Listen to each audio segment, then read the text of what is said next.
ఇప్పుడు ఇవాళ వీడియో చూసిన తర్వాత చర్చలోకి వెళదాం. వాడి జోలికి 40 ఏళ్ళు ఎవడు రాలా, వచ్చాడు బచ్చా చూపిస్తా, వదిలిపెట్టను. ఏంటో ఆయన ప్లేస్ చరిత్రలో చూపించే బాధ్యత నాది. చెప్పాను, నేను పాలిటిక్స్కి బహు దూరంలో ఉన్నాను. 100% away from the politics. I don't want to involve, I don't want to indulge. పక్క రాష్ట్రానికి సంబంధించిన పౌరుడిగా నా ఓటు హక్కు ఎక్కడైతే ఉందో ఆ రాష్ట్రం మీద నుండి మాట్లాడుతున్నాను. నాకు ఆంధ్రప్రదేశ్ పాలిటిక్స్కి సంబంధం లేదు. అక్కడ ఏం జరుగుతున్నాయో పేపర్ల ద్వారా మీకు ఏం తెలుస్తుందో, మీరు ఏంటి పరిశీలిస్తారో అంతకంటే తక్కువ నేను పరిశీలిస్తాను. ఎందుకంటే నా ఫోకస్ అంతా సినిమా కాదు. ఇప్పుడు పవన్ కళ్యాణ్ అలాగే చంద్రబాబు నాయుడు గారు తెలుగుదేశం నుంచి బీజేపీ నాయకత్వం వీళ్ళందరూ ఒక కూటమిగా ఏర్పడ్డారు. అది చాలా సంతోషం, మంచి పరిణామం. మీరందరూ కూడాను ఇలాంటి వారికి ఓటు వేసి మీరు గెలిపించి అన్ని రకాలుగాను మీ యొక్క ఆశీస్సులు వీళ్ళకు ఉన్నాయి అన్న భావాన్ని. లైవ్ షోకి తిరిగి స్వాగతం. శ్రీ ఎంవి ప్రసాద్ రెడ్డి గారు, సీనియర్ పాత్రికేయులు, ప్రముఖ విశ్లేషకులు. శ్రీ సుందరరామ శర్మ గారు, ప్రముఖ న్యాయవాది, అట్లాగే వైఎస్ఆర్ కాంగ్రెస్ పార్టీ అధికార ప్రతినిధి. ఇక ముందుగా ఈ ఎన్నికల కమిషన్ని ఏ రకంగా ప్రభావితం చేస్తున్నారో ఇందాకే చంద్రబాబు గారు చెప్పారు. నేను చూపిస్తా తడాకా అన్నారు. దాడి జరిగిన 2 రోజులకే సరిగ్గానే చూపించారు. కాంతిలాల్ రాణా ఎవరైతే జగన్ గారి మీద హత్యాయత్నం కేసుని విచారణ చేస్తూ ఒకరిని పట్టుకుని చాలా సక్సెస్ఫుల్గా పట్టుకుని విచారణ చేస్తున్న టైంలో ఒక సీఎంపై దాడి జరిస్తే ఆ విచారణాధికారిని బదిలీ చేయించడం ఏంటి, ఎన్నికల కమిషన్ బదిలీ చేయటం ఏంటి, ప్రధానమంత్రి ఏమో ముస్లింలు ఉద్దేశించి అనుచిత వ్యాఖ్యలు చేసిన కనీసం 17,000 మంది ఇచ్చినా కూడా నోటీసులు లెటర్లు రాసినా కూడా పట్టించుకోకపోవటం ఏంటి, ఎన్నికల కమిషన్ ప్రవర్తన పరిస్థితి ఎలా ఉంది, ఏ రకంగా ప్రభావితానికి గురవుతోంది? ముందుగా ప్రసాద్ రెడ్డి గారు. ఎన్నికల సంఘం నిష్పక్షపాతంగా ఇక్కడ కానీ జాతీయ స్థాయిలో కానీ రాష్ట్ర స్థాయిలో కానీ లేదని నిస్సందేహంగా చెప్పవచ్చండి. ముఖ్యంగా ప్రధాని ఇష్యూ మొదట మాట్లాడి తర్వాత ఈ విషయం మాట్లాడుకుందాము. ప్రధాని చేసిన విమర్శ చాలా దారుణమైన విమర్శ. గల్లీ స్థాయి నాయకుడు చేసే అబద్ధాలు స్థాయిలో అది ఉన్నది.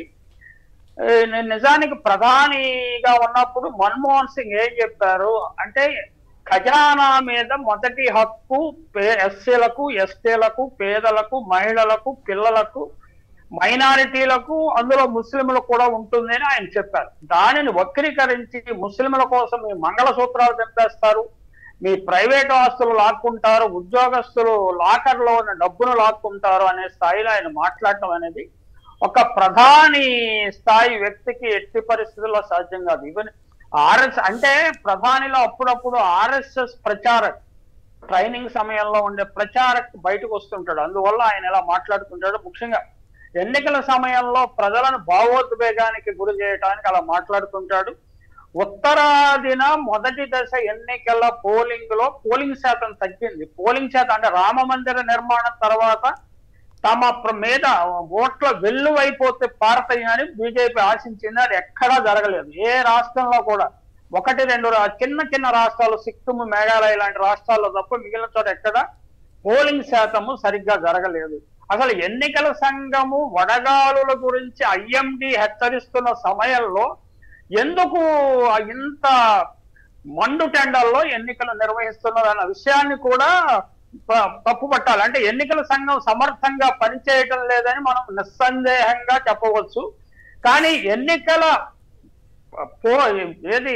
ఓటర్ల లిస్టులు తయారు చేయడంలో కూడా ఎన్నికల సంఘము సమర్థంగా వ్యవహరించడం ఏమన్నంటే మాకు సొంత స్టాఫ్ లేదని చెప్తుంటారు. కానీ అధికారులను ఇక్కడ నుంచి అక్కడికి, అక్కడి నుంచి ఎక్కడికి బదిలీ చేయడానికి మాత్రం చాలా హడావుడిగా, చాలా అథారిటేటివ్ గా వ్యవహరిస్తుంటారు. అంటే పేరుకు పెత్తనం ఇస్తే జుట్టంతా గొరిగిందంటారు కదా, అలాగే ఏంటి ఎన్నికల సంఘం వీళ్ళు ఎప్పుడు సిఎస్లు కాలేరు. ఎన్నికల సంఘం అధికారులు అయ్యారు కాబట్టి తాత్కాలికంగా కొన్ని రోజులు వీళ్ళకి అధికారాలు ఉంటాయి.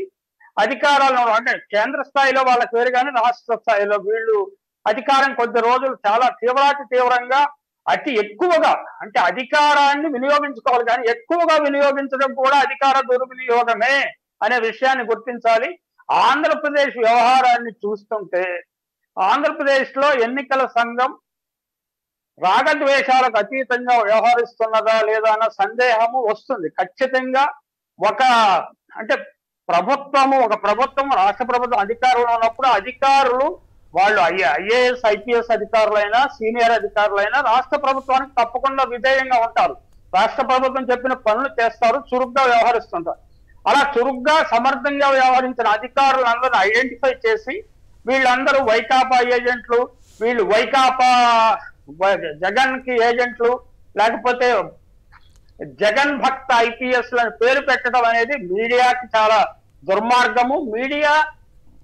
మీడియాకు వ్యతిరేకంగా ఏమన్నా వాళ్ళు నిర్ణయాలు చేస్తే ఇప్పుడు కక్ష తీర్చుకోవడానికి తమకు అవకాశం వచ్చిందనే ఉద్దేశంతో కేంద్రంలోనూ రాష్ట్రంలోనూ ప్రతిపక్షాలను, కేంద్రంలో బీజేపీ, ఆంధ్రప్రదేశ్ లో టీడీపీ కలిసి తమకు వ్యతిరేకంగా ఉండే అధికారులందరినీ ఆయా పదవుల నుంచి తప్పించాలని చూస్తున్నారు. ఆయా పదవుల నుంచి తప్పించినంత మాత్రాన ప్రజల తీర్పులో మారుతుందని ఏమన్నా వీళ్ళు భ్రమ చెందుతున్నారా? అధికార యంత్రాంగము కానీ, టీచర్లు కానీ, ఇతరులు కానీ ఎన్నికల తీర్పుని ప్రభావితం చేసే పరిస్థితులు ఇప్పుడు లేవు. ప్రజల విద్యాస్థాయి పెరిగింది. వారు 80%, 82% ఆంధ్రప్రదేశ్ లో పోలింగ్ లో పాల్గొంటున్నారు. ఆంధ్రప్రదేశ్ లో ప్రజా చైతన్యం బాగా పెరిగింది. ఈ ఎన్నికల్లో పోలింగ్ ఎంత శాతమైనా జరగవచ్చండి. ఎందుకంటే జగన్మోహన్ రెడ్డిని అనుకూలంగా, వైసీపీకి అనుకూలంగా ఓటు వేయటానికి వీరందరూ, పేద ప్రజలందరూ ఎదురు చూస్తున్నారు. అలాగే మీకు ఈ ఎన్నికల సంఘం అధికార దుర్వినియోగం చేయటం అనే జాడ్యము మనకి స్థానిక సంస్థల ఎన్నికల్లో నిమ్మగడ్డ రమేష్ కుమార్ చాలా స్పష్టంగా చూపించాడు.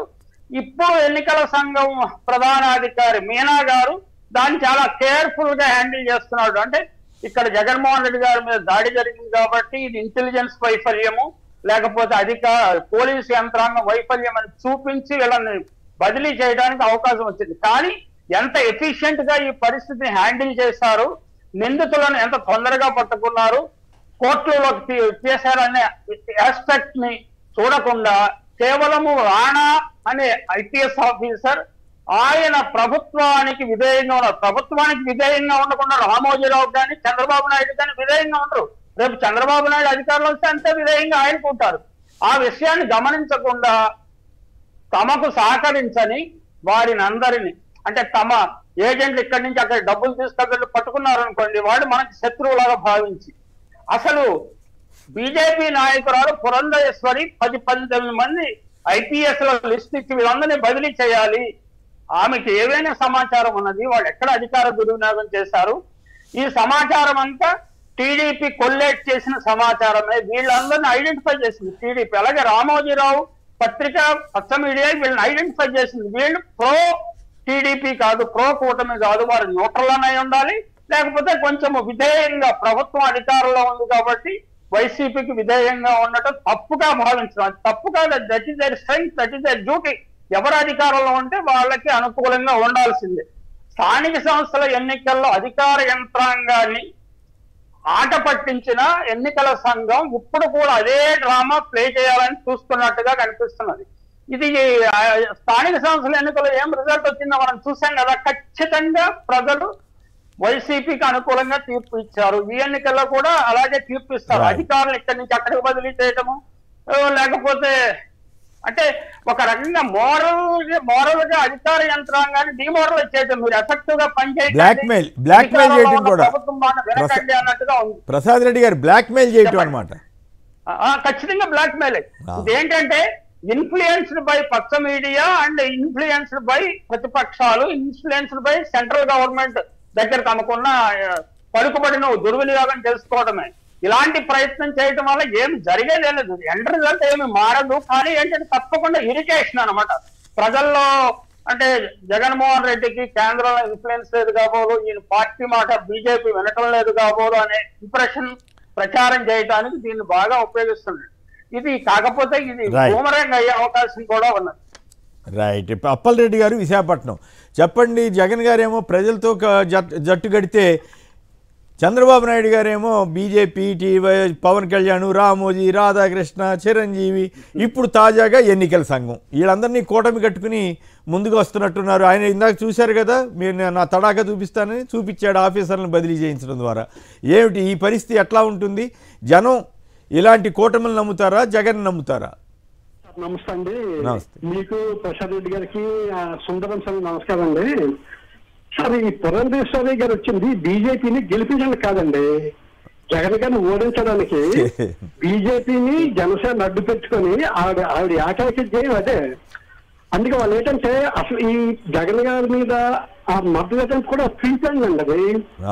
ఎందుకంటే జగన్ గారి పొద్దున చనిపోయి సపోర్ట్ అనుకుంది, అప్పుడు ఇంకా మరి కేంద్రం నుంచి ఎటువంటి చర్యలు లేకుండా స్థానిక పోలీసులు వాళ్ళందరూ కంట్రోల్ చేసేసి చేయడంతో పాటు ఒకవేళ ఈ శ్రేణులు ఏమైనా ఈ మన జగన్ గారి మన లోకేష్ మీద పథకాలు దాడి చేస్తారని చెప్పి జడ్ ప్లస్ ఎక్కిట్టు కూడా అన్ని కడుక్కున్నారండి వాళ్ళు. ఇదంతా ఒక ప్రీప్లాన్ మ్యాటర్ అండి ఇది. వాళ్ళు ఏంటంటే వాళ్ళు ఎంత దారుణానికైనా ఇది ఒడిగదండి, కొంచెం జాగ్రత్తగా ఉండాలి వైసీపీ శ్రేణులు. నేను వైజాగ్ లోని మన సోషల్ మీడియా సమావేశం చాలా బాగా అయిందండి. నేను కూడా వెళ్దాం అనుకున్నాను, అయితే నాకు తమిళ వెళ్ళలేదు. చాలా బాగుందండి అది. Thank you. నాగేశ్వరరావు కొవ్వూరు నుంచి. నాగేశ్వరరావు నమస్కారం, మాట్లాడండి. ఇప్పుడు కూటమిలో ఎన్నికల సంఘం కూడా చేరినట్లేనా?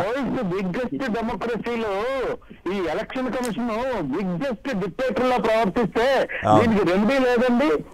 అవును, అప్పుడు ఏబి వెంకటేశ్వరరావు డైరెక్ట్గా తెలుగుదేశం యూత్ ప్రెసిడెంట్లు కూడా ఎంపీ చేసే పరిస్థితిలో ఉంటేనేమో ఆయన గొప్పవాడి కింద ఇదే రామోజీరావు, ఇదే రాధాకృష్ణ, ఇదే చంద్రబాబు ప్రచారం చేశారు. ఇప్పుడేమో అసలు ఏమి చేయకపోయినా కూడా సీతారామయ్య గారి మీద హత్య కేసు విచారిస్తున్న ఆఫీసర్ని బదిలీ చేయడం ఎంతకంటే ఘోరమే ఉంది. ఒక ప్రక్క ప్రధానమంత్రి గారేమో అట్లా మాట్లాడుతుంటే ఆయన జోలికి వెళ్ళడానికి కూడా చంద్రబాబు గారు అంత ఘోరంగా మాట్లాడుతుంటే వాళ్ళ జోలికి వెళ్లకుండా ఎన్నికల సంఘం ఈ రకంగా ప్రవర్తించడం ఎంతవరకు సమంజసం? రైట్, కంప్లీట్ చేయండి, చెప్పండి. ఎలక్షన్ కమిషన్ అంటే డిక్టేటర్షిప్ అట్లా అయిపోయింది పరిస్థితి. కరెక్టే. రైట్ సార్, శర్మ గారు మాట్లాడండి దయచేసి. కేసర్ గారు, మీకు ప్రసాద్ రెడ్డి గారికి నమస్కారం. నమస్కారం. ఈ రోజున ఆంధ్రప్రదేశ్లో మొత్తం అన్ని పార్టీలు కూటమి ప్లస్ ఆ కాంగ్రెస్ కామ్రేడ్స్ మొత్తం కలిపి ఒకటే రకంగా ముందుకు పోతున్న మాట వాస్తవం. అయితే దీంట్లో మనం ఎలక్షన్ కమిషన్ ఇవాళ చేస్తున్నటువంటి వాటికి పునాది రాయి వేసినటువంటి వ్యక్తి పురంధరేశ్వరి. ఆమె 22 మందితోటి ఒక లిస్టు పంపించింది. దాంట్లో కొన్ని కులాలు వాళ్ళందరూ ఉన్నారు అంటూ కూడా ఆమె మొట్టమొదటిసారిగా భారతీయ జనతా పార్టీని కులాల కుంపటిలో కూడా లాకినటువంటి పార్టీ అధ్యక్షురాలు. అంతేకాకుండా ఎల్లో మీడియా, ఈ పచ్చ మీడియా ఆ రోజున ఎవరెవరు ఎప్పుడెప్పుడు ట్రాన్స్ఫర్ కాబోతున్నారో కూడా ముందుగానే చెప్తూ పోతా ఉన్నారు. అందుకనే మన చాలా మంది ఆ రోజున అడిగారు, భారతీయ జనతా పార్టీ తోటి చంద్రబాబు గారు ఎందుకు పొత్తు పెట్టుకుంటున్నారు? వాళ్ళకి 0.85% ఉన్నటువంటి ఓటింగ్ ఉన్నటువంటి భారతీయ జనతా పార్టీతో అసలు 6 పార్లమెంటు సీట్లు 10 అసెంబ్లీ సీట్లు ఎందుకు ఇచ్చాడు అని చెప్పనంటే వాళ్ళందరూ కూడా అప్పుడే చెప్పారు, ఎలక్షన్ కమిషన్ కేంద్ర పరిధిలో ఉంటుంది కాబట్టి మన యొక్క ఇది కావాలి అని. అయితే ఇక్కడ నేను ఒకటి మాత్రం చెప్పగలను, ఇవాళ మోడీ గారు అమిత్ షా గారికి చెప్పి ప్రతిదీ అక్కడ జరుగుతుంది అనేటువంటి దాంతో నేను డెఫినెట్గా విభేదిస్తా. కానీ చంద్రబాబుకి వ్యవస్థల్లో ఉన్నటువంటి స్లీపర్ సెల్స్ ఉంటారు, వాళ్ళు ఉపయోగించుకోవడానికి అవకాశం చిక్కింది. ఏమన్నా అంటే ఇప్పుడే మోడీ గారితో మాట్లాడా, అమిత్ షా గారితో మాట్లాడా, బీజేపీ అలయన్స్ లో ఉన్నాం జాగ్రత్త అని చెప్పి బెదిరించడానికి, చంద్రబాబు బ్లాక్ మెయిల్ చేయడానికి ఈ యొక్క పొత్తుని ఇవాళ వాడుకోవటం అనేటువంటిది జరుగుతూ ఉంది. ఇంకొక విషయం ఏంటంటే ఇవాళ రోజున జగన్మోహన్ రెడ్డి గారి మీద లేదా ఈ ఆఫీసర్ల మీద ఈ రకంగా మాట్లాడటము అనేటువంటిది, వాళ్ళ మీద ట్రాన్స్ఫర్లు చేయటము అనేటువంటిది డెఫినెట్ గా చంద్రబాబు గారి కానివ్వండి, లేకపోతే పురంధరేశ్వరి గారు కానివ్వండి, వీళ్ళిద్దరూ కలిపి మాట్లాడుతున్నది చేస్తున్నది. దానికి ఎల్లో మీడియా కొంత ఆజ్యం పోసి ముందుకెళ్తోంది. నేను ఇవాళ ఒక్కటే అడుగుతా ఉన్నా, ఆ రోజున ఎల్వి సుబ్రహ్మణ్యం గారిని సిఎస్ కింద అపాయింట్ చేసింది ఎలక్షన్ కమిషన్. కానీ చంద్రబాబు నాయుడు గారు ఆయన నిందితుడు అని చెప్పని, సహనిందితుడని ఎట్లా వేస్తారు అని చెప్పని ఎలక్షన్ కమిషన్ ద్వివేది గారిని బెదిరించి ఎలక్షన్ కమిషన్ ఢిల్లీ పోయి అక్కడ మోడీ గారి చేతుల్లో ఉంది ఎలక్షన్ కమిషన్ అని మాట్లాడినటువంటి వ్యక్తి ఇవాళ రోజున మళ్ళా అదే ఎల్వి సుబ్రహ్మణ్యం గారు పోయి ఆ రమేష్ కుమార్ గారి పక్కన కూర్చుంటే పెద్ద పెద్ద హెడ్డింగులతో ఆయన చూపిస్తున్నారంటే వీళ్ళ యొక్క బుద్ధి ఎట్లాంటిది అంటే చంద్రబాబుని పొగడాలి, తెలుగుదేశాన్ని పొగడాలి, అటువంటి ఆఫీసర్సే మాకు అక్కడ ఉండాలి. ఎవరైనా ఒకవేళ వాళ్ళ పని వాళ్ళు చేసుకుంటూ పోతుంటే మాత్రం మేము ఒప్పుకోము అనేటువంటిదే చూపిస్తున్నారు. అయితే ఇక్కడ కులతత్వం కూడా ఉన్నది. ఈ చంద్రబాబు నాయుడు గారు బ్రాహ్మణ వ్యతిరేకి, ఈయన కులతత్వం ఉన్నది. ఎల్వి సుబ్రహ్మణ్యం గారిని ఆయన అవమానించినంత దారుణంగా ఇవాళ పిఎస్ఆర్ ఆంజనేయులు గారిని కూడా అవమానించారు వీళ్ళు. ఆయన నిఖార్స్ అయినటువంటి నిక్కచ్చిగా ఉండేటువంటి ఒక ఆఫీసర్ ఆయన్ని పట్టుకుని వచ్చి ఇవాటి రోజున ఎందుకు దెబ్బ కొట్టారు అంటే బ్రాహ్మడు ఎక్కడున్నాడు వాడిని ఎతికి కొట్టండి అనేటువంటిది చంద్రబాబు గారి యొక్క ఇది అనేటువంటిది ఆ రోజు ఎల్వి సుబ్రహ్మణ్యం గారి సమయంలో చూసాం. ఇవాళ పిఎస్ఆర్ ఆంజనేయులు గారి సమయంలో చంద్రబాబు యొక్క లేదా పురంధరేశ్వరి యొక్క ఇదిని మేము చూస్తా ఉన్నాం. అయితే దీనికి పొలిటికల్ గా కూడా జీవీఎల్ గారిని పట్టుకొస్తా ఉన్నారు. భారతీయ జనతా పార్టీకి సంబంధించిన వాళ్ళు జీవీఎల్ గారికి ఎందుకు సీట్ ఇవ్వలేదు అని అడుగుతున్నారు. మొన్నటి దాకా బీజేపీ అంటే బ్రాహ్మణ పార్టీ, కోవట్ల పార్టీ అన్నటువంటి చోట ఇవాళ ఒక బ్రాహ్మణుడు కూడా జీవీఎల్ లాంటి వాళ్ళకి ఇవ్వకపోవటం కూడా పురంధరేశ్వరి చంద్రబాబు యొక్క హస్తం ఉంది. అయితే ఇది ఇక్కడ నేను కులతత్వం తేవడానికి కారణం పురంధరేశ్వరి గారి. ఆమె రెడ్లు వీళ్ళు అందరూ ఉన్నారు అని చెప్పింది కాబట్టి నేను మాట్లాడుతున్నాను. ఇంకొక విషయం, ఇవాళ రామోజీరావు గారు కానివ్వండి, ఇవాళ లేకపోతే రాధాకృష్ణ గారు ఏబిఎన్ కానివ్వండి, వీళ్ళందరూ కూడా ఎంతసేపటికి జగన్మోహన్ రెడ్డి గారిని ప్రచారం కూడా చేయకుండా నిలువరించడానికి ప్రయత్నాలు చేస్తున్నమాట వాస్తవం. అంటే జగన్మోహన్ రెడ్డి గారి మీద ఉత్తరాలు రాసి ఒక 2-3 రోజుల పాటు ఈయన ఎలక్షన్ పాల్గొనకుండా చేయండి, ఇట్లా చేయండి, ఆయన ప్రచారం చేయకుండా చెయ్యండి అనేటువంటి ఒక కుట్ర కూడా జరగబోతోంది అనేటువంటిది కూడా ఇవాళ ప్రజల్లోకి వచ్చేసింది. ఎందుకంటే ఇవాళ జగన్మోహన్ రెడ్డి గారు సిద్ధం సభలు చూశారు, సిద్ధం బస్సు యాత్ర చూశారు, బ్రహ్మాండంగా ప్రజలు నీరాజనం పట్టారు. అంతేకాదు రాయలసీమ అనుకుంటే రాయలసీమను మించిపోయి Krishna, Guntur, west, east, up to Uttarandhra దాకా జగన్మోహన్ రెడ్డి గారు బస్సు యాత్ర వెనుక ప్రజల నీరాజనం చూసిన తర్వాత ఈ పచ్చ పత్రికలకి, ఈ పచ్చ మనుషులకి కూడా ఒక రకమైన భయం పుట్టింది. నిన్న ఎప్పుడైతే ఆయన ఎవరో కోమటి జయరాం గారు ఆయన ఆంధ్రప్రదేశ్ ప్రజల యొక్క ఆత్మగౌరవాన్ని దెబ్బతీస్తే ఆ ఈనాడు ఆంధ్రలో ఆత్మగౌరవం అంటే చంద్రబాబు గారు అని చెప్పి మాట్లాడుతున్నారంటే ఏ ఆత్మగౌరవం? అమెరికా ఆత్మగౌరవమా లేకపోతే ఎన్ఆర్ఐల ఆత్మగౌరవం అనేది కూడా చూస్తున్నా. ఇంకొకటి కూడా చెప్తున్నా, ఇవాళ ఎన్ఆర్ఐల్ని చంద్రబాబు గారు దింపుతున్నాడు. కొన్ని కోట్ల రూపాయలు తీసుకుని వస్తున్నారు. నాకు నిన్న ఒక మిత్రుడు చెప్తున్నాడు, అమెరికా నుంచి రావాలంటే ఫ్లైట్స్ అన్ని ఫుల్గా ఉన్నాయండి. ఇదే మరి లాస్ట్ 1 year బ్యాక్ లేదా అంతకుముందు 2 ఏళ్ల వెనక కనుక మీరు చూసుకుంటే మరి ఇంత గిరాకీ రద్దీ లేనటువంటి ఫ్లైట్స్ లో ఇవాళ ఏ రకంగా ఉన్నది? నెంబర్ 1, ఈ ఎన్ఆర్ఐలు ఎవరెవరు ఎక్కడెక్కడ బస చేస్తున్నారు, అసలు వీళ్ళందరూ కూడా ఎందుకు వస్తున్నారు, వాట్ ఈస్ దేర్ పర్పస్? వీటి మీద నిఘా వర్గాలు కానీ ఎలక్షన్ కమిషన్ తప్పనిసరిగా విచారణ చేయాల్సినటువంటి అవసరం కూడా ఉన్నది వాటి రోజు. ఇంకొకటి, పత్రికల్లో రాస్తున్న భాష చూడండి మీరు. జగన్మోహన్ గారి మీద చంద్రబాబు నాయుడు గారు ఏమన్నా రాళ్లతోటి కొట్టండి, గ్లాసు పగలగొట్టి ఎంబడబడండి, ఫ్యాన్ను ధ్వంసం చేయండి అని చెప్పని మాట్లాడితే అది ఉల్లంఘన కింద కనిపించట్లేదు. అట్లాగే పచ్చ మీడియా మరి బందిపోటని చెప్పనని, దొంగని చెప్పనని, లేకపోతే రాక్షసుడని చెప్పని ఆ వీళ్ళే పరిశీలన చేశారట. ఈనాడు పరిశీలన అని చెప్పని ఆయన ఇసుక వీడిని మాట్లాడతాడు. దాని మీద జగన్ గారిని పరుషంగా మాట్లాడతాడు. వ్యక్తిగత హననం చేస్తున్నారు ఈ పత్రికల్లో. మరి ఇది ఎన్నికల ఉల్లంఘన కిందకి రాదా? దీన్ని ఎందుకని వాళ్ళ ఎలక్షన్ కమిషన్ పట్టించుకోవట్లేదు అనేటువంటిది కూడా ప్రజల్లో వచ్చినటువంటి ఇంకొక విషయం. కాబట్టి ఇవాటి రోజున చంద్రబాబు నాయుడు గారు, పురంధరేశ్వరి గారు కలిసి ఈ రాష్ట్రంలో ఒక రకంగా చెప్పాలని చెప్పంటే మళ్ళా పచ్చ మిత్రుల్ని దగ్గరకు చేసుకోవడం చేస్తున్నారు. కామ్రేడ్స్ని చూస్తే నాకు ఆశ్చర్యం వేస్తుంది. ఎందుకంటే వాళ్ళు మిగతా చోట్ల ఈ కామ్రేడ్స్ భారతీయ జనతా పార్టీని వ్యతిరేకంగా మాట్లాడుతున్నారు. కానీ ఇక్కడికి వచ్చేసరికి జగన్ గారు చంద్రబాబు ఆయనకి మిత్రులు, మోడీకి మిత్రులు అని చెప్పంటారు. ఆమె ఎవరో షర్మిల గారు ఆమె చెప్తుంది జగన్ గారు ఏంటో మాట్లాడటం లేదు, లేకపోతే మోడీని ఇచ్చేయటం లేదు. మోడీ అసలు ఈ స్క్రిప్ట్ మొత్తం రాసిచ్చింది నవ్వుకు వస్తుంది. వాళ్ళ ఈనాడు పేపర్లో వాటిలో చదువుతుంది. షర్మిల గారు ఎవరిని విమర్శించాలి? రాహుల్ గాంధీ ఎవరిని విమర్శిస్తున్నాడు? మోడీ గారిని విమర్శిస్తున్నాడు. మోడీ గారు వెళ్తున్నటువంటి కూటమిని విమర్శిస్తున్నాడు, ఎన్డీఏని విమర్శిస్తున్నాడు. కానీ ఇక్కడ షర్మిల గారు మాత్రం జగన్మోహన్ రెడ్డి గారిని ఒక్కరిని విమర్శిస్తారు. బాబు గారు, జగన్ గారు ఒకటే అన్నట్టుగా ఒక చిన్న ఇది నా లాస్ట్ లో సన్నాయి నొక్కులు నొక్కుతారు. దీన్ని బట్టి కాంగ్రెస్ పార్టీ ఆంధ్రప్రదేశ్ లో చంద్రబాబు గారికి జేబులో ఉంది. లేదా ఈ పచ్చ మీడియా పైన హెడ్డింగులతో రాయాలి అంటే చంద్రబాబును తిట్టకుండా జగన్ గారిని తిట్టాలి. ఇక కామ్రేడ్స్ నిన్నటి దాకా మనం చూసాం బీజేపీ మీద ఉవ్వెత్తులు వేస్తున్నారు, కేరళ, పశ్చిమ బెంగాల్ అన్ని చోట్ల కూడా. కానీ ఇక్కడ ఆంధ్రప్రదేశ్ లో కనిపించట్లా. మా సిపిఐ రామకృష్ణ గారు కనిపించట్లా. ఎక్కడ వెతుకుదామన్నా ఎక్కడ. కానీ ఏదన్నా ఒక విషయం వస్తే మాత్రం జగన్ గారి మీద మాత్రం వెంటనే వచ్చి ఒక స్టేట్మెంట్ మాత్రం ఇస్తున్నాడు. పాపం నేను ఇవాళ ఆంధ్రప్రదేశ్ లో ఇవన్నీ ఒకే తానుగుడ్డలు. ఇవాళ వీళ్ళని మించి పచ్చ మీడియా చేస్తున్నటువంటిది ప్రజాస్వామ్యానికి మంచిది కాదు. పత్రికల్లాగా ఉండాలి. కానీ ప్రతి పత్రికలోనూ కూడా ఓన్గా వాళ్ళంతటా వాళ్ళుగా ఒక కరపత్రం లాగా రాస్తా ఉన్నారు. ఇది ప్రజాస్వామ్యానికి మంచిది కాదు. ఒక్కటి మాత్రం చెప్తున్నా, ఆఫీసర్లు ట్రాన్స్ఫర్ అయినంత మాత్రానికి లేదా ఎలక్షన్ కమిషన్ ఇవాళ సిఎస్లు లేకపోతే వాళ్ళని ట్రాన్స్ఫర్లు చేసుకుంటూ పోయినంత మాత్రానికి చంద్రబాబు నాయుడిని ప్రజలు నమ్మేటువంటి పరిస్థితి లేదు. ఇవాళనే చూశాను లక్షాధికారులను చేస్తాడట మహిళల్ని. జగన్ గారు ఆల్రెడీ లక్షాధికారులను చేసేస్తారు. చంద్రబాబు గారు ఇక్కడ కోటీశ్వరులు చేయడం కోసమే నెక్స్ట్ 5 ఏళ్లలో గెలవబోతున్నాడు. లక్షాధికారులు ఆల్రెడీ ఇవాళ మా సోదరి మండలి అందరూ అయిపోయారు. కాపు నేస్తం తీసుకున్నా, అమ్మ ఒడి ఇచ్చినా, ఇళ్ల పట్టాలు ఇచ్చినా అందరినీ లక్షాధికారులను చేసేశాడు. 5 లక్షల నుంచి 15 లక్షల ఆస్తి పరులని ఆంధ్రప్రదేశ్ లో ఉన్న మహిళల్ని జగన్మోహన్ రెడ్డి గారు ఎప్పుడో చేసేశాడు. ఇప్పుడు నువ్వు వచ్చి లక్షాధికారులు నువ్వు చేసేదేందయ్యా స్వామి? కాబట్టి ఇవాళ ఒక్కటే చెప్తా ఉన్నా, ఈ పచ్చ మీడియాని ప్రజలు నమ్మట్లేదు. అట్లాగే చంద్రబాబు యొక్క హామీని నమ్మట్లేదు. ఇక చివరిగా ఒక్కటి చెప్పాలి, ఎలక్షన్ కమిషన్. ఈ ఎలక్షన్ కమిషన్ చంద్రబాబు నాయుడు గారు 2014లో రుణమాఫీ గురించి అడిగితే election commission first time in this country ఒక క్లారిఫికేషన్ అడిగింది. నువ్వు 87,640 కోట్లు ఎట్లా రుణమాఫీ చేస్తావు అని చెప్పి. దానికి రావులపాటి సీతారామారావు గారి ద్వారా ఒక లెటర్ రాయించాడు చంద్రబాబు నాయుడు గారు. ఏమనంటే నేను చేయగలము, మాది పార్టీ ఇది, నేను సీనియర్ నాయకుడిని అంటూ చేశాడు. మరి అది ఫెయిల్ అయ్యాడు. అంటే 87,640 కోట్లు ఇవ్వలేదు. మరి ఎలక్షన్ కమిషన్ నిద్రపోతుందా అనేటువంటిది కూడా ఇవాళ ప్రజలు ఆలోచిస్తున్నారు. మరి ఎందుకు చర్యలు తీసుకోలేదు ఎలక్షన్ కమిషన్?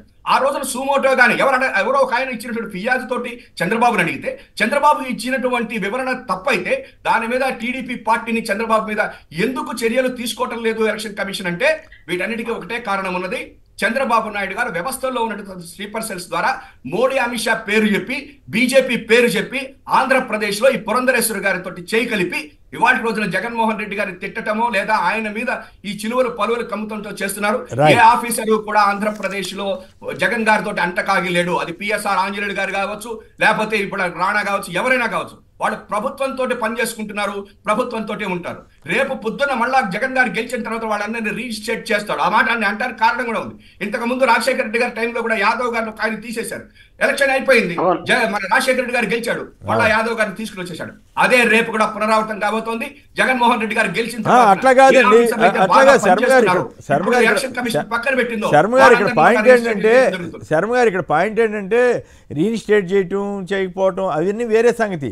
కానీ ఎలక్షన్ కమిషన్ ఒక చీఫ్ మినిస్టర్ మీద రాళ్లదాడి జరిగితే, హత్యాయత్నం జరిగితే ఆ కేసుని సక్సెస్ఫుల్గా విచారించి ఒకరిని వెంటనే పట్టుకోగలిగితే, వీళ్ళు ప్రతిపక్ష వాళ్ళు ఆయన మీదకు వ్యతిరేకంగా ఏదో పిచ్చి ఫిర్యాదులు చేస్తే దానికి ఎలక్షన్ కమిషన్ స్పందించి ట్రాన్స్ఫర్ చేయటమా? అది ఏమిటి దారుణం కదా. అందుకే ఈ కూటమిలో ఎలక్షన్ కమిషన్ కూడా చేరింది అనేటువంటి విమర్శలు రావడానికి ఆస్కారం ఉందా లేదా అన్నది నా పాయింట్. ఇది ఖచ్చితంగా అభ్యంతరకరం అండి. విచారణ జరుగుతున్న మధ్యలో ఇలా చేయటం అనేది చాలా అభ్యంతరకరం. ఎలక్షన్ కమిషన్ అనేటువంటిది ఇండిపెండెంట్ గా చేయాలని అడుగుతున్నాము.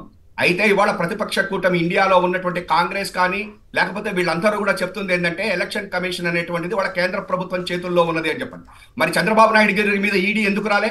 కేజ్రీవాల్ అరెస్ట్ చేసినటువంటి ఈడీ, ఆ యొక్క జార్ఖండ్ చీఫ్ మినిస్టర్ అరెస్ట్ చేసినటువంటి ఈడీ, ఇన్కమ్ ట్యాక్స్ కేసులో చంద్రబాబు నాయుడు గారి గురించి నోటీస్ ఇచ్చినటువంటి ఇన్కమ్ ట్యాక్స్ వాళ్ళు కానీ ఈడీ సైబర్ అంటే మన దీంట్లో టెక్నికల్ దాంట్లో ఈ ఈడీ ఆల్రెడీ ఇంత జరిగింది అని చెప్పినటువంటి ఈడీ చంద్రబాబు సిబిటిడి చంద్రబాబు గారి పిఎస్ మీద దాడి చేసి 2,000 కోట్ల రూపాయల అక్రమాలు జరిగాయని గుర్తించామని చెప్పింది. ఇప్పటి వరకు చంద్రబాబు గారి జోలికి కాదు కదా, అలా పిఎస్ జోలికి కూడా వెళ్ళలేదు. అది చంద్రబాబు గారి యొక్క గొప్ప మేనేజ్మెంట్ స్కిల్. అది ఆయనది ఒక్కడిదే కాదండి, మన రామోజీరావు గారిది కూడా.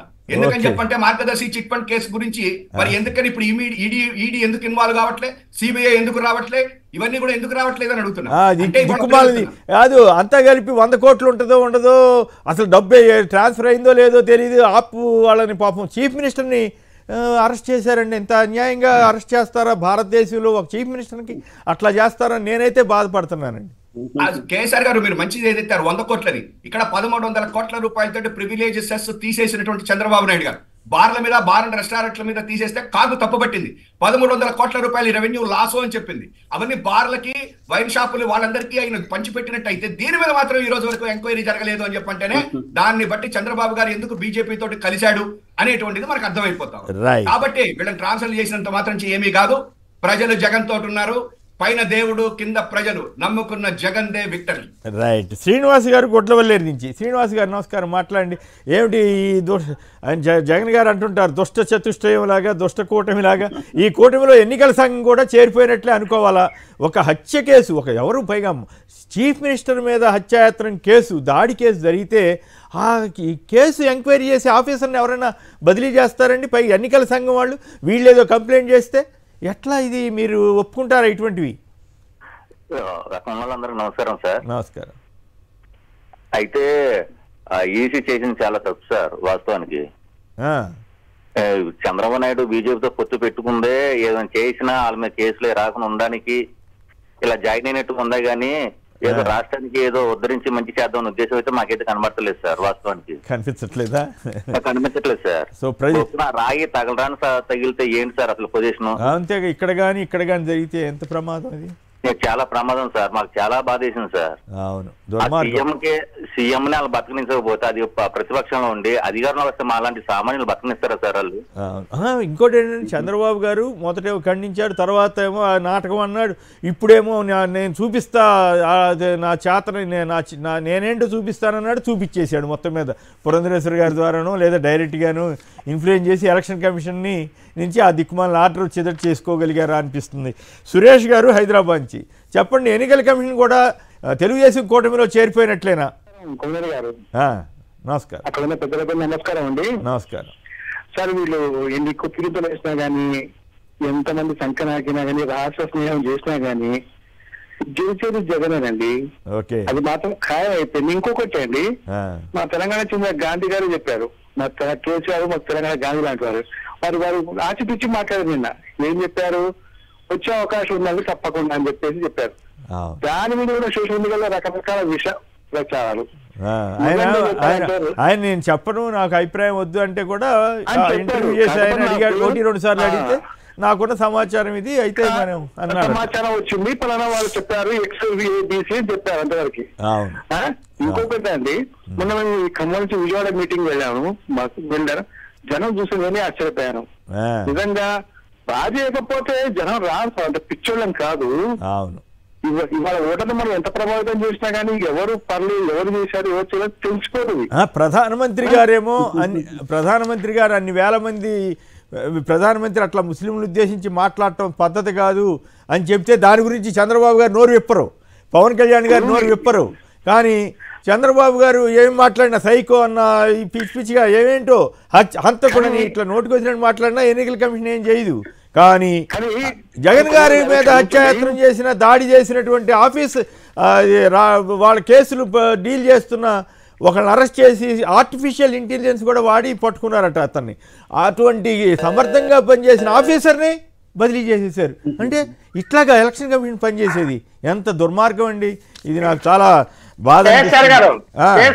చిన్న అబ్జర్వేషన్ అండి, ఈనాడు పత్రిక ఏ రాష్ట్రంలో చూడండి ఒకసారి. జగన్ పై గులకరాయి విసిరితే హత్యాయత్నం సెక్షన్ పెట్టిన కాంతి రాణా 2022 నవంబర్లో నందిగామ వద్ద ప్రతిపక్ష నేత చంద్రబాబుపై రాళ్లతో దాడి చేసిన ఘటనలో మాత్రం వెంటనే కేసు పెట్టలేదంట. తర్వాత తప్పనిసరి ప్రమాదకర ఆయుధంతో IPC సెక్షన్ 324 కింద కేసు పెట్టేసి మామా అనిపించేశారట.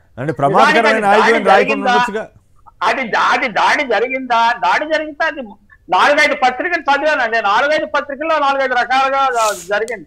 చీకట్లో రాయి విసిరాదని, చీకట్లో రాళ్లు విసిరాని, ప్రజలు వైసీపీ గుండాలు రాళ్ల దాడి చేశారని రకరకాల వార్తలు వచ్చినాయి. అందులోనంటే ఒక రాయి వేగంగా వస్తుంటే ఒక సెక్యూరిటీ ఆఫీసర్ చేత్తో పట్టుకున్నా అంటే అది కూడా ఒక పత్రిక రాసింది, పచ్చ పత్రిక. అంటే అలాంటి దాంట్లో కేసు ఎందుకు పెట్టలేదు? చంద్రబాబు నాయుడు గారికి గాయం తగలలేదు, ఆ సెక్యూరిటీ వాడికి గాయం తగిలిందని చూపించారు. ఎక్కడ మనకు చూపించాల. అలాంటి దాన్ని దీన్ని పోల్చి ఆ కేసులో మాకు అనుకూలంగా మీరు కేసు పెట్టరా, జగన్మోహన్ రెడ్డికి అనుకూలంగా కేసు పెడతారా అంటే చూడండి చాలా నీచంగా ఉంది. రామోజీరావు గారు కారణము అన్నట్టుగా రాశాడు. చాలా దుర్మార్గం. అట్లా ఇప్పుడు ఒక చీఫ్ మినిస్టర్ మీద దాడి జరిగితే పట్టుకోవద్దా? ఎవరు కుట్రదారులో వివేక హత్య కేసులో హత్య చేశానన్న అతని వ్యక్తినేమో పక్కన పెట్టి తిరుగుతారు, అతని జోలికి వెళ్ళకూడదంట. హత్య వెనకాల కుట్రదారులు ఎవరున్నారో వెతుకుతా ఉందంట సిబిఐ వారు, వాళ్ళని తీసుకెళ్లి జైల్లో పెడతారంట. జగన్ గారి మీద దాడి చేసిన వ్యక్తినేమో వదిలేయాలంట, కుట్రదారులు ఎవరు పట్టుకోకూడదంట. బదిలీ చేసేయాలి అధికారులు, సమర్థంగా ఇన్వెస్టిగేట్ చేసి ఎన్నికల సంఘం బదిలీ చేయాల్సింది. చాలా ఎన్నికల కమిషన్ తీరు మాత్రమే బాగుంది. ఈ మధ్య అపాయింట్ అయ్యారంట, అంత బీజేపీకి అనుకూలంగా ఉంటున్నారనే విమర్శలు కూడా వాళ్ళు ఎదుర్కొన్నారు. 17,000 మంది కంప్లైంట్ చేస్తే ప్రైమ్ మినిస్టర్కి ఏమయ్యా ప్రైమ్ మినిస్టర్ గారు ఇట్లా అనొచ్చా, ముస్లింలు ఉద్దేశించి వాళ్ళకే సంపద దోచిపెడుతున్నారని అనొచ్చా అని ఒక్క లైన్ రాయలేదంట. ఇందాక నేను ఎక్కడో సోషల్ మీడియాలో చూస్తే నాకు ఆశ్చర్యం వేసింది. ఇట్లా తయారైపోతే దేశంకి ప్రజాస్వామ్యం ఎటువైపు వెళ్తుంది? ఎవరు తప్పు చేస్తే వాళ్ళని అడగండి. చంద్రబాబు గారు మీరు అన్నట్టు ఇందాక నా మీద కూడా రాయి జరిగింది, దాడి జరగబోయింది, దాడి జరిగి ఎవరో వేసిందంటే అక్కడ ఎవరు కనపడలా నిన్న మొన్న. రైట్. పవన్ కళ్యాణ్ గారి ఆస్తుల ప్రకటన చాలా సరదాగా తమాషాగా ఉంది. అన్నింటిలోనికి మళ్ళీ దీంట్లో కూడా గందరగోళంగా చెప్తున్నాడు. మాకు తెలిసి 1984లో SSLC లేదు, 10th క్లాస్ అనేమో బ్రాకెట్లో పెట్టాడు, SSLC అని రాశారు. మేము 70లో చదువుకున్నాం, 70లో ఇంటర్కి వచ్చాము. అంతకుముందు 68లో I think so Kasu Brahmananda Reddy గారు ఎస్ఎస్ఎల్సీని తీసేసి ఎస్ఎస్సి పెట్టారు. అప్పటి నుంచి ఎస్ఎస్సి కొనసాగుతుంది. మరి ఈయన ఎస్ఎస్సి చదివాడు, ఎస్ఎస్ఎల్సి చదివాడు, 10th క్లాస్కి అట్లా పెట్టాడు. తర్వాత అసలు ఈఎంఐలే కట్టలేకపోతున్నాం, స్టాఫ్ సిబ్బంది డబ్బులు జీతాలు ఇవ్వలేకపోతున్నాం అన్నాయని ఏకంగా 14 కోట్లతోటి 8 కార్లు ఎన్నో కొన్నాడంట. ఇక మిగతా అనేక అప్పులు తీసుకున్నాడంట నిర్మాతల నుంచి. తమాషాగా ఉంది. ఇందులో ఏమైనా నిజాయితీ ఉందా? పైగా ఎలక్షన్ల ముందు 25-30 కోట్లు ఖర్చు పెట్టి ఎట్లా భూములు కొన్నాడు, ఎట్లా ఇల్లు కొన్నాడు అని కూడా సోషల్ మీడియాలో వార్తలు వస్తున్నాయి. నిజంగా నిజాయితీగా చేసి ఉంటే తప్పేం కాదు కానీ, బట్ ఆ తీరు మాత్రం వచ్చిన విషయాలు చూస్తే ఆశ్చర్యం కలుగుతుంది. శర్మ గారు, మీకేమైనా అర్థమైనా ఆయన అఫిడవిట్లోది? మీరు ఎస్ఎస్సి చదివారా, ఎస్ఎస్ఎల్సి చదివారా? మీరు కూడా ఇట్లాగే బ్రాకెట్లో 10th క్లాసు పక్కన ఎస్ఎస్సి అని రాసుకుంటారా? కేసీఆర్ గారు, నేను కూడా ఎస్ఎస్సి చదివాను, ఎస్ఎస్ఎల్సి లేదు అసలు. అయితే ఒకటి, పవన్ కళ్యాణ్ గారిని కొంచెం మనం చూసి చూడనట్టుగా పోవాల్సిన అవసరం ఉంది. ఎందుకంటే ఆ స్క్రిప్ట్ కావాలనే రాసి పంపిస్తారు ఈయనకి. ఈయన ఈ రకంగా ఒక రకంగా క్యారెక్టర్ అసాసినేషన్ అండి, కమెడియన్ కింద చూపించడం కోసమని ఆ తెలుగుదేశం నాలెడ్జ్ హబ్ నుంచి వచ్చేటువంటి స్క్రిప్ట్ పాప ఈయన తెలియక యాజ్ ఇట్ ఈస్ గా చివరికి అఫిడవిట్లు కూడా వాళ్ళే తయారు చేసినట్టుగా కనిపిస్తా ఉంది నాకు. ఎందుకని చెప్పంటే చిరంజీవి గారికి సారా సంబంధం ఏంటో అర్థం కాలేదు కానీ ఇప్పుడు పవన్ కళ్యాణ్ గారికి నారా సంబంధం అట్లుందా అంటారా? బ్రహ్మాండంగా నారా అంటేనే ఆయన అసలు రెడీగా అయిపోతున్నాడు. మీరు చాలా జైలు నుంచి బయటకు వచ్చిన తర్వాత పవన్ కళ్యాణ్ గారు ఇది చూసినప్పుడు ఆయన మాట్లాడిన మాటలు వింటుంటే అసలు అంత వంగిపోవాలా అని చెప్పనని వాళ్ళు జన సైనికులే అనుకున్నారు. ఎందుకంటే ఏదో రాజకీయ పార్టీలో ఆయన జైల్లో ఉన్నాడు, బయటకు వచ్చాడు, అది అయిపోయింది. కానీ ఆయన అంతటి సీనియర్ మనిషి ఎవరన్నా ఉన్నారా? మనకి ఎక్కడన్నా అసలు ప్రతి బూత్కి ఉన్నారా? తెలుగుదేశం పార్టీ లాంటి వాళ్ళని ఎదుర్కోగలమా? చంద్రబాబు గారు లాంటి వాడితోటి మనం పనిచేయాలన్నట్టుగా డైరెక్ట్ గా చెప్పినప్పుడే అసలు ఇంత వంగిపోవాల్సి వస్తుందా అని చెప్పని అనుకున్నారు. ఇంకొక విషయం ఏంటంటే, ఇవాళ అఫిడవిట్లు దాఖలు చేసిన వాటిల్లో చంద్రబాబు గారు కానివ్వండి, పవన్ కళ్యాణ్ గారిని చూస్తే చాలా ఆశ్చర్యం వేస్తుంది. చంద్రబాబు గారు ఏ వ్యాపారాలు చేసినట్టుగా మనం ఎక్కడా చూడలే. కానీ ఆయన మాత్రం రిచెస్ట్ 4వ స్థానంలో ఉన్నారు, 645 కోట్లతోటి ఒక ఎమ్మెల్యేగా. నెక్స్ట్ ఆయన కుటుంబానికి ఉన్నది ఒక్కటే హెరిటేజ్. మరి ఆ పాలు పెరుగు అమ్ముతుంటే అన్ని వేల కోట్ల రూపాయలు వస్తుంటే ఆ వ్యాపారం ఎందుకు చేయకూడదా అని నాకు కూడా అనిపిస్తా ఉంది. కాకపోతే నేను చేయలేను, మా వల్ల కాదది. కానీ అంతటి పాలు పెరుగుతోటి అన్ని వేల కోట్ల రూపాయలు ఆ షేర్లు వేల కోట్ల రూపాయలకి ఎట్టెళ్తున్నాయి అనేది కూడా ప్రజల్లో వచ్చినటువంటి ఒక ఇది. రెండు, చంద్రబాబు నాయుడు గారు 36,000 రూపాయల ఆంధ్ర మన కర్షక పరిషత్ చైర్మన్ గా చేసి 99 ఎలక్షన్ కి 7 కోట్లు ఉన్నటువంటి వ్యక్తి మరి 20 సంవత్సరాలలో ఇవాళ రోజున 24 సంవత్సరాలు 23 సంవత్సరాల్లో 700 వాళ్ళ కుటుంబానికి 1400 కోట్ల రూపాయలు ఆస్తులు ఎట్లా వచ్చినాయి? అట్లాగే పవన్ కళ్యాణ్ గారు, నా దగ్గర డబ్బులు లేవు, నేను ఉద్యోగం అదేంది సినిమాలు చేస్తే ఆ డబ్బులు తెచ్చి పార్టీకి పెడుతున్నాను అన్నటువంటి వాడు ఎట్లా కొన్నాడు? ఇంకొకటి మోసం కూడా ఇక్కడ పవన్ కళ్యాణ్ చేశారు. ఆయన చేతనేమన్నా ఇక్కడ అమరావతిలో వాళ్ళ ఎవరో భూములు కొనిపించినట్టున్నారు. బాలకృష్ణ గారు పోయే మాత్రం జగన్ గారు రేపు గెలుస్తాడు, విశాఖ రాజధాని అవుతుంది చెప్పని ఆ రిషికొండ పక్కనే ఉన్న ఆయన కోరుకున్నాడు. అంటే పాపం పవన్ కళ్యాణ్ అక్కడ ఇక్కడ అన్ని చోట్ల కూడా ఒక రకంగా కమెడియన్ కింద చేశారని అనుకుంటున్నా. అమరావతిలో ఏమన్నా పవన్ కళ్యాణ్ చేత కొనిపించారు, వాళ్ళ భూములు ఏమో ఉన్నట్టున్నాయి, కొనిపించి పారేసి ఆ డబ్బులు లాగేసుకున్నారు. బాలకృష్ణ గారు పోయేమన్నా విశాఖపట్నంలో కొన్నాడు, రిషికొండ పక్కనే కొన్నట్టు 2 ఎకరాలు 65 కోట్ల సబ్జెక్ట్ కరెక్ట్. అంటే ఎవరికి ఎవరు చూడండి, జగన్ గారు గెలుస్తున్నారు, బాలకృష్ణకి తెలుసు కాబట్టి కొనుక్కున్నాడు, పిచ్చాయన్ చేత ఉన్న అమరావతిలో కొనిపించారు. రైట్, ప్రసాద్ రెడ్డి గారు చెప్పండి. ఎస్ఎస్ఎల్సి తర్వాత ఈఎంఐలు కూడా కట్టలేనాయని ఏకంగా 8 కార్లో ఎన్నో కొన్నా అంట 14 కోట్లు పెట్టి. ఎట్లా ఇది సాధ్యమైన? మీరు కూడా అట్లా చేయగలుగుతారా? నేను ఎస్ఎస్సి గానీ ఎస్ఎస్ఎల్సి గానీ చదవలేదు, నేను ఆంధ్ర మెట్రిక్ చదువుకున్నానండి. కాబట్టి నాకు శర్మ గారే చెప్పాలి ఆ విషయాలు. అది అలా ఉంచితే ఆయన చదువుకోలేదని అనుకుందాం మనం. ఎందుకంటే ఆయన చదువుకున్న సంస్కారం ఉన్న నాయకుడిగా మాట్లాడాడు. ఏదో ఒక అవకాశం అదృష్టవశాత్తు సినిమా నటు అయిపోయాడు, ఆ సంస్కారం ఏం పెంచుకోలేదు. దానివల్ల ఏంటంటే ఆంధ్రప్రదేశ్ రాజకీయ సంస్కృతి కలుషితం అయిపోవడం అనేది ఒకటి బాధగా కనిపిస్తుంది. అలాగే ఈ సినిమా వాళ్ళు కానీ రాజకీయ నాయకులు కానీ వాళ్ళ అఫిడవిట్లు కానీ వాళ్ళ ఆదాయ వ్యయాలు కానీ ఎంత నిజాయితీగా ప్రకటిస్తారన్న దాని మీద నాకు చాలా చాలా సందేహాలు ఉన్నాయి. ఆ విధంగా ఏంటంటే రోల్ మోడల్ గా ఉండాల్సిన వాళ్ళు ప్రజలకి బ్యాడ్ రోల్ మోడల్స్ గా తయారైపోతున్నారు. ఇక అది అన్ని రాజకీయ పార్టీల్లోనూ ఇదే జాడ్యం ముదిరిపోతున్నది. ఇక పవన్ కళ్యాణ్ గురించి వేరే చెప్పనవసరం లేదు.